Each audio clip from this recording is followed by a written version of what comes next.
What happens when a nation turns against Israel? It's a question people don't ask out loud, but history has already answered it. From ancient empires to modern superpowers, the story is the same. When nations bless Israel, they rise. When they curse Israel, they fall. Coincidence? Or is something bigger at play? Stay with us as we dive into shocking moments in history that reveal a pattern too strong to ignore. What really happens to nations that stand against Israel? Chapter 1. The Promise That Changed the World. Let's begin not with a war, not with a king, but with a promise. A divine promise spoken by God Himself over 4,000 years ago. And that promise still echoes through history like a thunderclap.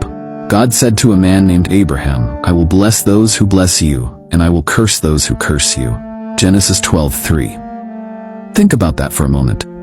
God didn't just say He would bless Abraham. He said that entire nations, entire civilizations, would rise or fall based on how they treated Abraham and his descendants.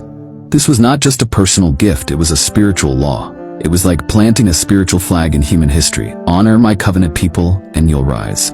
Attack them, and you'll fall. Abraham became the father of Isaac. Isaac became the father of Jacob. And Jacob's name was changed to Israel. That's where the name Israel comes from. From that point on, God made it crystal clear. Israel wasn't just another group of people. They were His chosen people. For whoever touches you touches the apple of my eye. In other words, if you mess with Israel, you're poking God in the eye. And here's what's truly mind-blowing. Israel was never a massive empire. It didn't conquer the world like Rome or Persia. It didn't build towering pyramids or stretch across continents, but it changed the world more than any other nation. And despite centuries of attacks, exiles, and attempts to wipe it out, it still stands today. That's not just remarkable. That's miraculous. So why does this tiny nation matter so much? Because it represents more than land. It represents a covenant, a relationship between the Creator of the universe and a specific people on earth. It's why Israel is always in the headlines. It's why wars rage over its borders. And it's why history has punished nations that stood against it.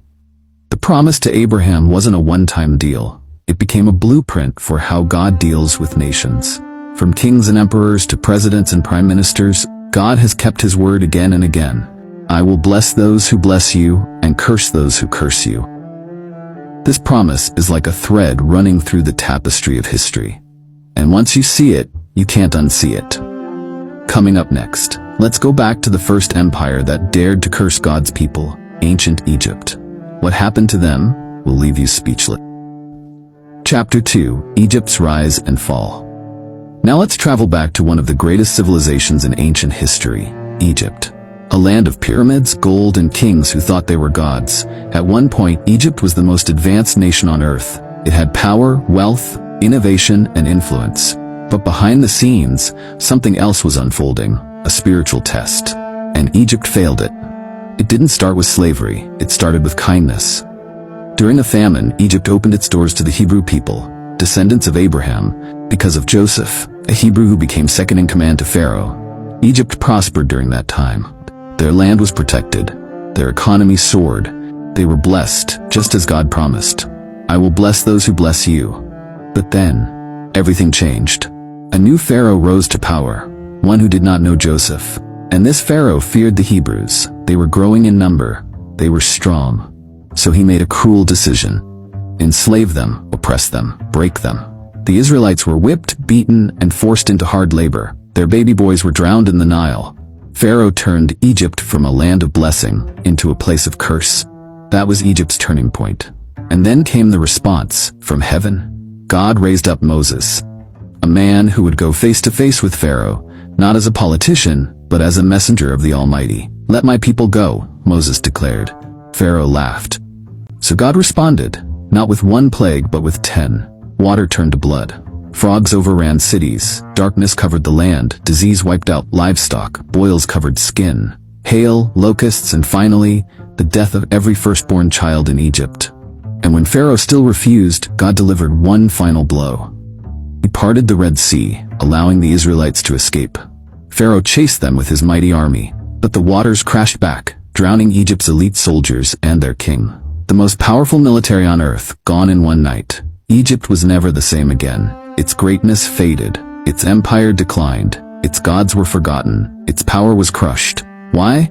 Because it dared to curse the descendants of Abraham. I will curse those who curse you. And God meant it. And here's something even more incredible. Thousands of years later, Egypt still exists as a country, but it's no longer a world power. Despite its history, its culture, and its wealth of natural resources, Egypt has never returned to its former glory. That ancient curse, it still echoes. This isn't mythology, this is history. And Egypt was only the first nation to fall after turning on Israel. Coming up next, we'll look at another empire, one even more arrogant, Babylon.